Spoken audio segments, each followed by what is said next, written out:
आज करीब 7:30 के बजे के टाइम पे अहमद बा इस्माइल 26 साल सलाला के रहने वाले उनकी वाइफ फातिमा का मर्डर करके पुलिस स्टेशन में 10:30 बजे सरेंडर हो गए।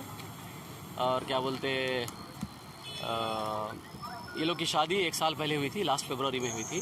तो कुछ इश्यूज़ चल रहे थे, फैमिली इश्यूज़ चल रहे थे। उनकी फैमिली में ही शादी हुई, थोड़े इश्यूज़ चल रहे थे। बहरहाल वो इश्यूज़ के उसमें आज क्या बोलते 7:30 बजे के टाइम पे ये मर्डर कर दिया। सर फातिमा की एज क्या है? फातिमा की एज 22 साल है।